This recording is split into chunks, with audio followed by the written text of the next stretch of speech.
What up, homie? So this conversation is gonna be about calories. And to get this conversation started, I want you to Let's think about a balloon.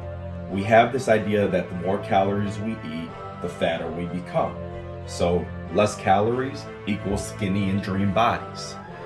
It's not necessarily that simple. What we want to do more of is seek accuracy when it comes to hunting down our calories. So think about this balloon.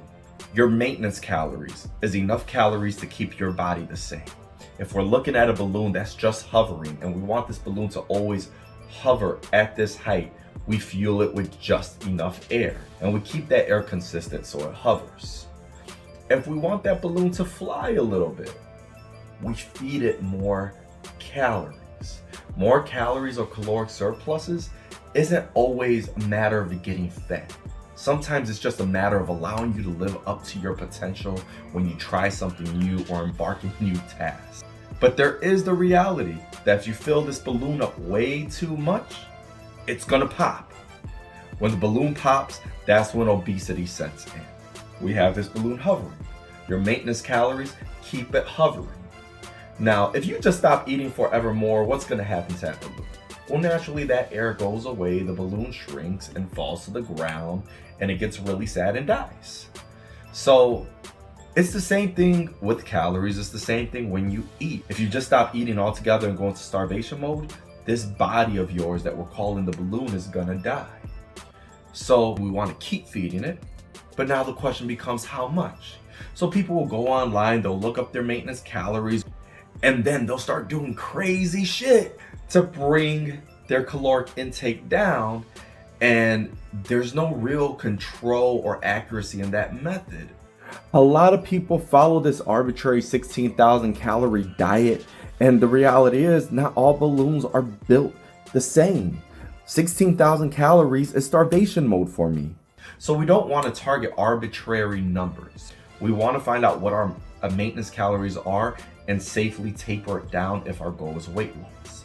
If our goal is building muscle or becoming stronger, we want to bring those calories up, right? So there's always going to be a balance. We want to be mindful of that balance, and we never want to swing to any extremes, especially when it's our first attempt at that. So let's talk about bringing our calories down. We can bring our calories down to what's called a caloric deficit in a safe, sustainable way. If you knock 10% off your maintenance calories, you're not even going to notice it and you're still going to lose weight.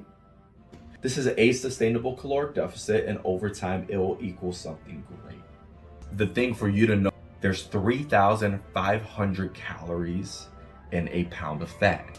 So if you want to burn 1 pound of fat and all you're doing is that 100 calorie deficit, that's 35 days to burn a pound of fat. That's a little over a month for 1 pound. So yeah, we can bring the calories down a little more than that, but now the more we bring them down, the less sustainable they become. So the next layer is a shredding phase. We're typically bringing the calories further down. You will notice.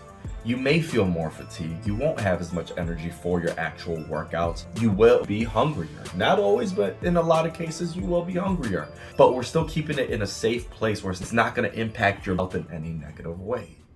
This is my shredding phase. Now here, your balloon is going to shrink in size, but it's still going to have some ability to hover and stay off of the ground. Where it becomes scary and dangerous is when people have no concept of this and they just cut as many calories as possible. They eat as little as possible. They borderline starve themselves. This is obviously not sustainable. What happens here is your body needs nutrients for a reason. It needs to fuel itself. Our nutrition has a big key role in oxygen flow, your cardiovascular health, your brain health.